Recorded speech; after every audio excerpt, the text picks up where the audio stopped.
friends, and welcome back to Lemon Tree Corner. This week in the studio we are playing catch up. We are finishing all the stuff that we started. So the Piggy pouches and the makeup pouches, and then we are ready to hit the ground running the week after this for the rest of the stuff we have to make for the next craft fair in November. So go ahead and grab yourself a coffee or a cup of water and let's get started.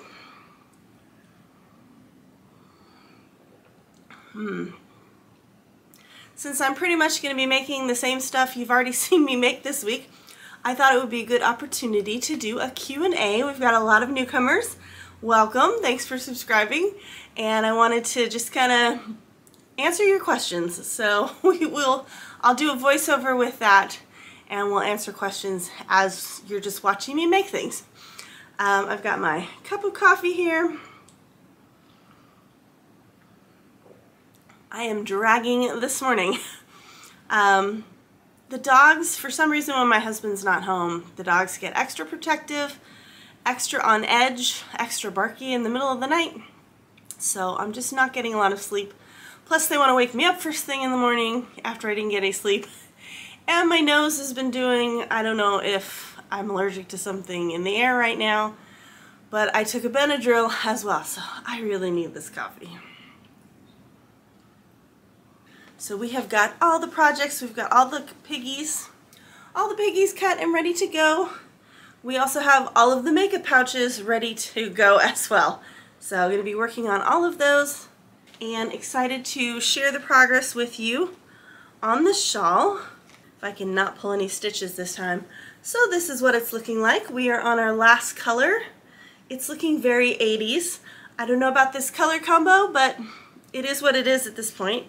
My ends, I did not follow the pattern very well. I just kind of like made up my own ending and I tried to follow it the same each row, but it has not really been the same each row.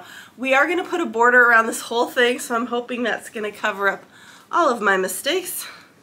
And the first question comes from Nicole, who asks, how long have you been sewing?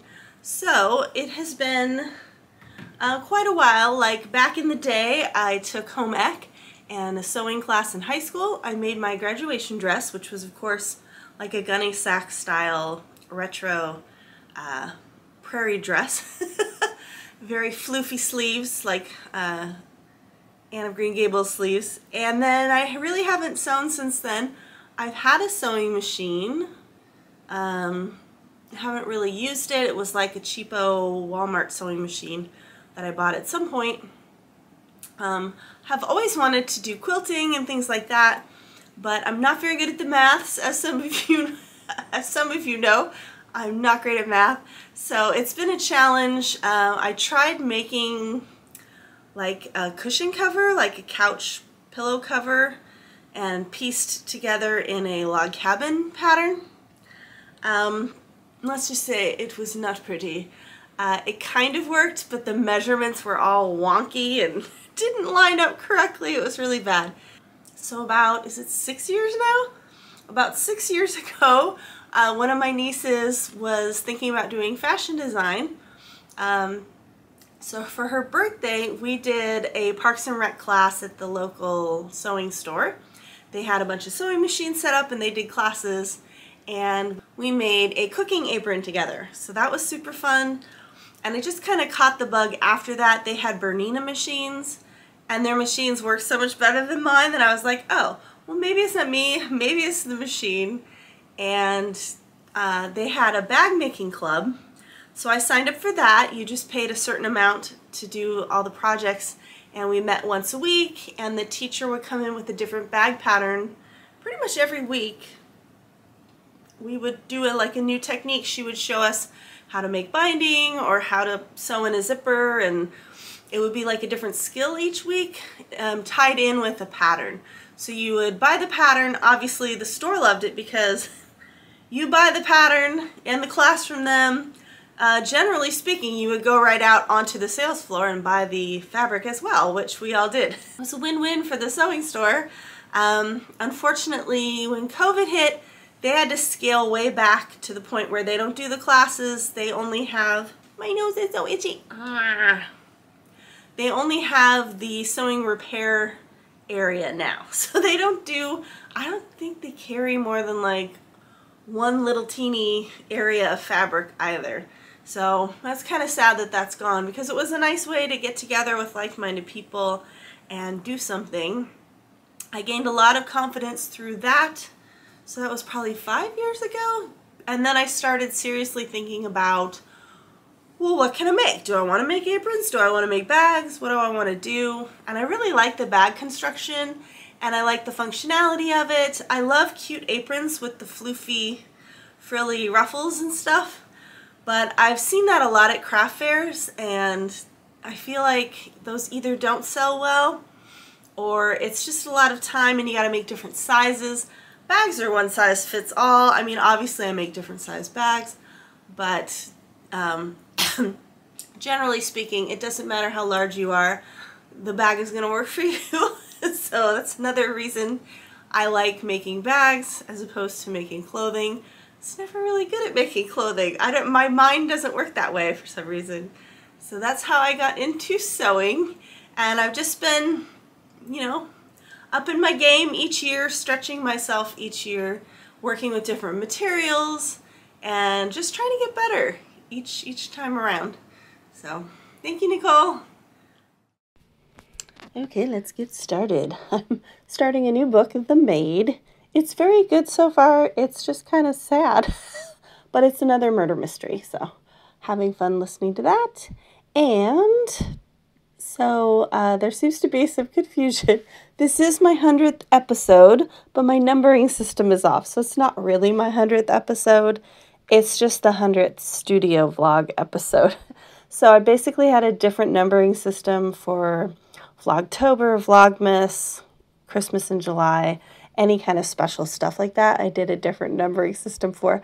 So we are actually, I'll have to look it up what actual number we are at for the number of episodes, but thank you for celebrating my 100th studio episode. So we've got a question from Kelly, who asks, if you could travel anywhere, where would you go? This is such a difficult question. Everywhere. I want to go everywhere. That's kind of the joy of YouTube, is I get to watch people sailing and doing things that I'm never going to do. Let's just face it. I get seasick. I'm not going to be sailing around the world in a boat. I'm also not going to be living in a different country. But I really, really got addicted to the narrowboat vloggers in England over COVID. So that's a big thing for me. I would love to rent a narrowboat and do that. I pretty much love to do like the old-fashioned year-long European tour. You know, I would love to go to England and Ireland and Wales and Scotland and, you know, France, Germany, Austria, Spain, Portugal, Greece, like Italy, all of the countries. I would also love to go to New Zealand and Australia at some point. Yeah, just kind of see the wonders of the world would be wonderful, and see the pyramids. Yeah, so lots of travel plans at some future date when I can afford to do that kind of thing.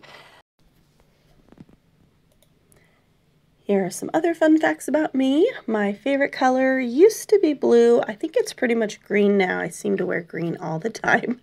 I have blue eyes. I am left-handed, and I am an introvert, even though I make these videos. I am an INFJ, INFP. It's kind of 50-50, the J and the P.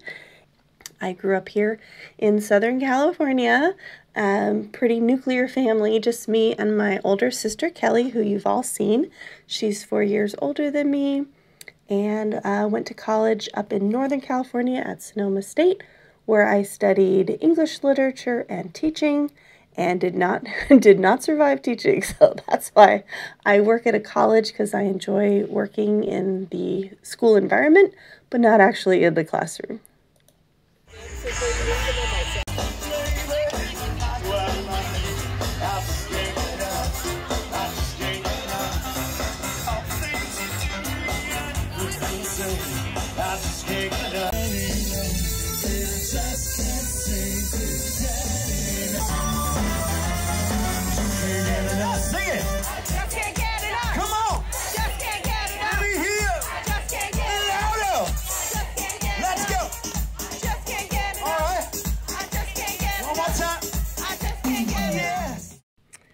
And next, Joyce asked, will I be vending at the SoCal Fiber Fair?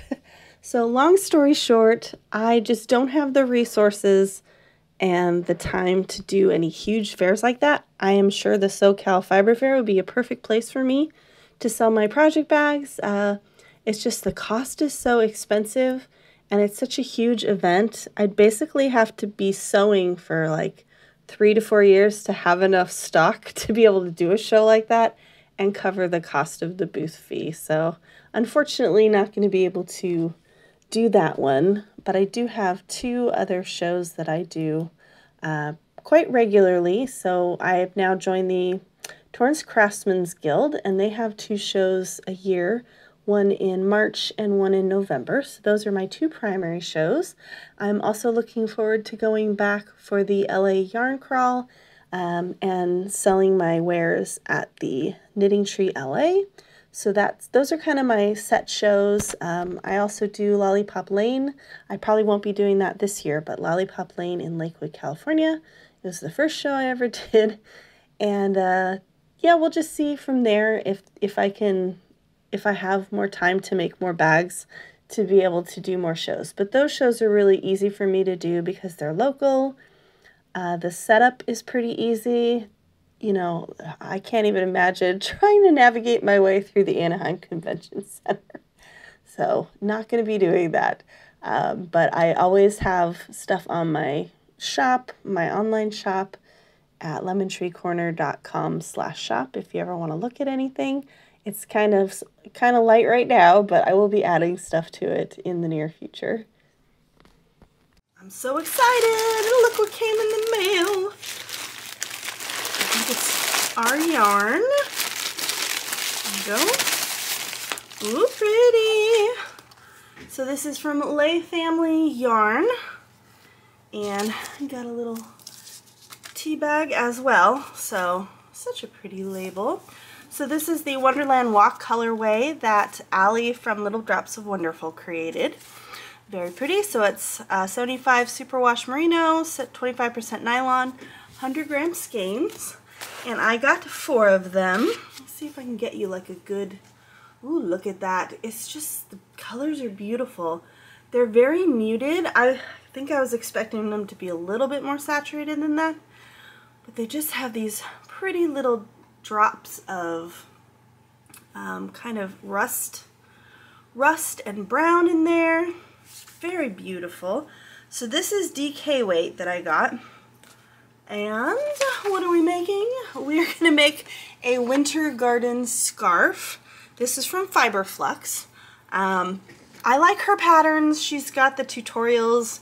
You don't even need to go and download a pattern or anything, although obviously helps to support the pattern designer. So this is 15 inches wide by 70 inches long, so it's pretty massive. She did worsted weight and used 4 balls, so I'm just kind of going off of that. It doesn't necessarily have to be 15 inches wide. It's pretty big, so it's more of a shawl than a scarf. Anyway, just beautiful pattern, and oh, I can't wait to get started with this. So we're going to be good, and we're going to finish up the shawl I'm working on now. I'm on the last color, and then we're going to do the border. So I've got a little ways to go on that project, but I am going down with my husband to a concert in the park this weekend, so you'll see that next weekend. So I've got plenty of time to work on that, and then we can get started with this. So beautiful. I think she said in her video where she dyed the yarn, she visited this bridge. Can't remember, but can't wait to start this. And I'm probably going to be working on this project when we go on our trip up to Washington in October. So that'll be a beautiful fall October treat for me. It's very excited. Lulu Flowers asks, what machine do I use? What sewing machine do I use? I have the Juki TL 2010Q, which is a quilting machine. So it's got like a super nice big giant throat so that you could actually, use it for quilting.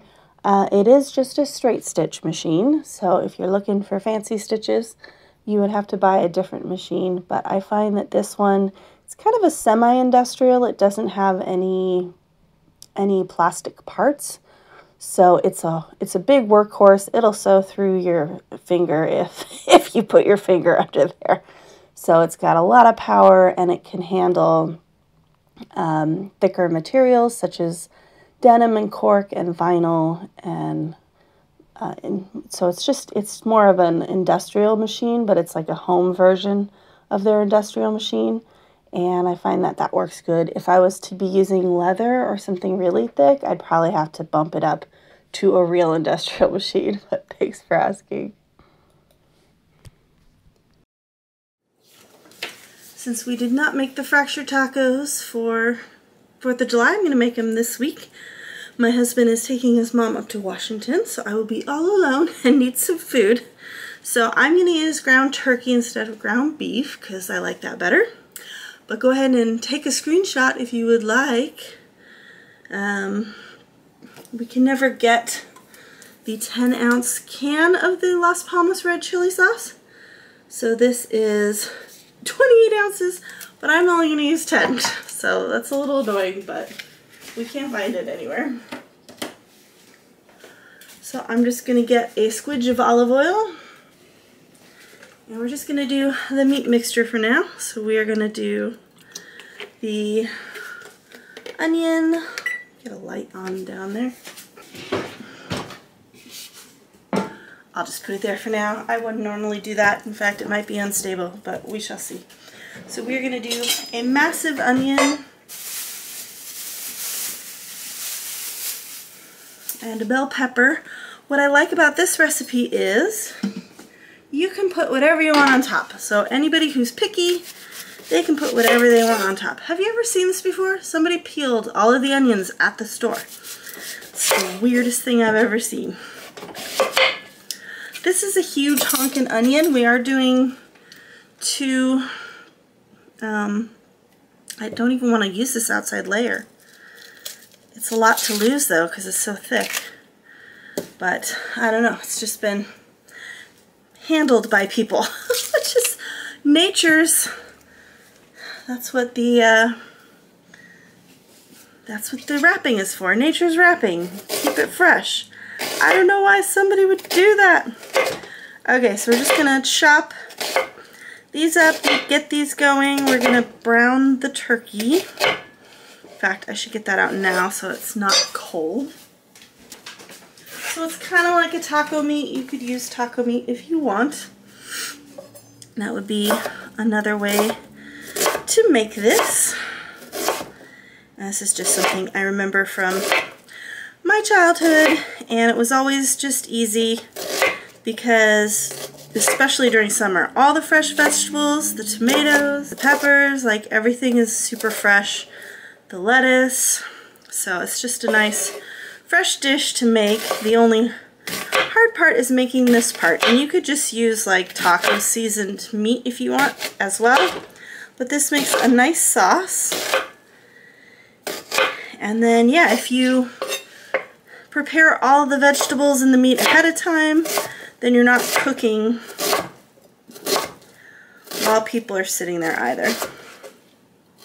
So you can enjoy the party and do all the hot work ahead of time and just bring everything ready to assemble.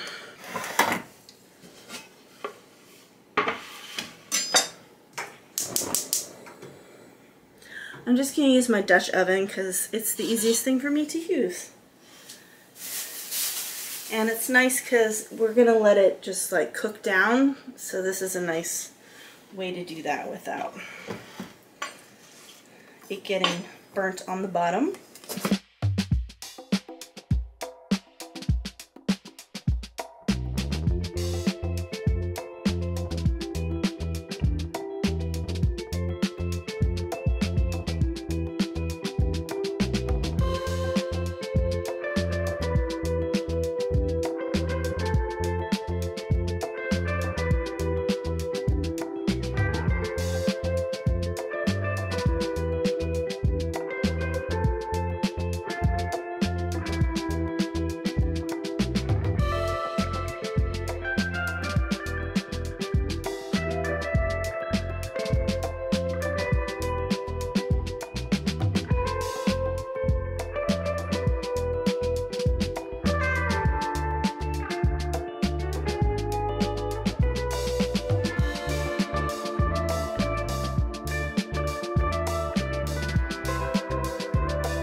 just going to mix this all up.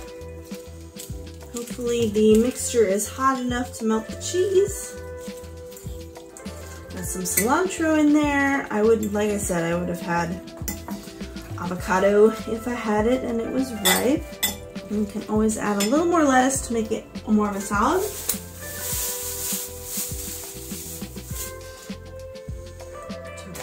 I like using scoops because then I can scoop a big bundle of this up, but you can also use tortilla chips.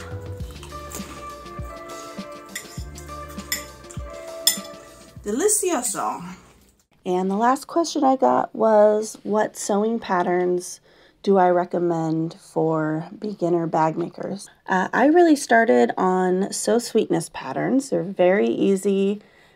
She has really detailed step-by-step video tutorials, which I found helpful. So I would read the pattern. It kind of taught me how to read a pattern as well. And then go in and watch that step of the video, do that step of the bag, come back, watch that step of the video.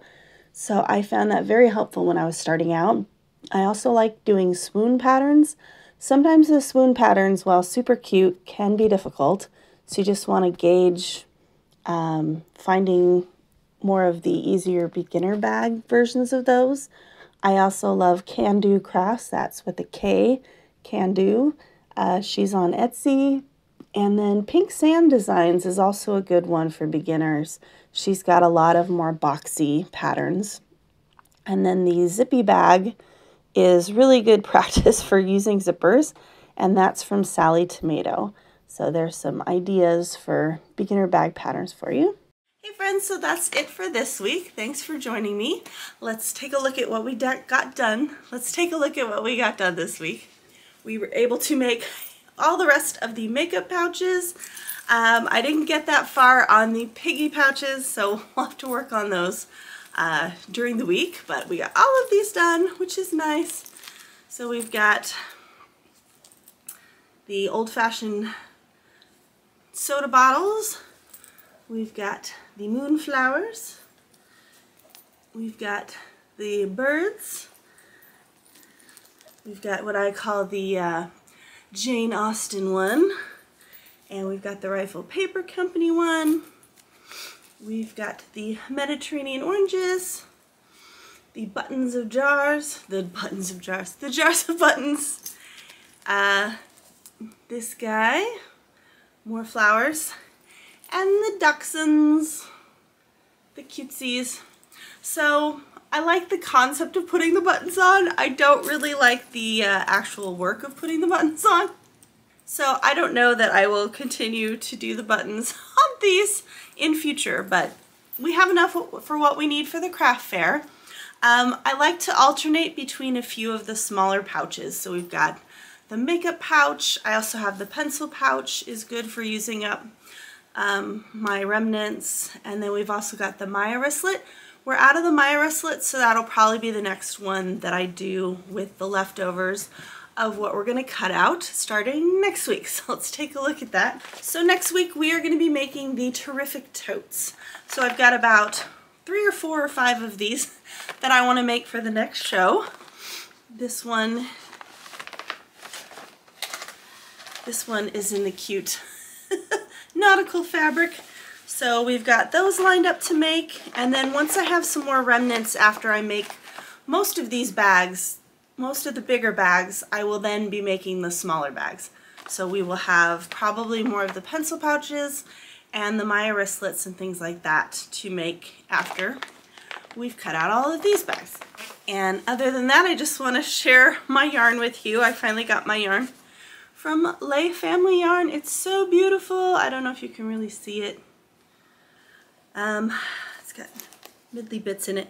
So this is the yarn that Allie from Little Drops of Wonderful went and created, and she's doing a make along. So it's on Instagram, it's #WonderlandWalk. Walk along, or I'll put it on the screen here what it is, and it's also over on Ravelry. So if you're interested in doing that, I don't know that you would have enough time to order the yarn and start the project, you know, in order to take part in the make along, but yeah, I'm not gonna do that. I'm gonna be a good girl and finish my other shawl before I start on this one. but very excited to have the yarn. I definitely had FOMO. I told myself, I'm not going to buy any more yarn, I'm not going to buy any more yarn.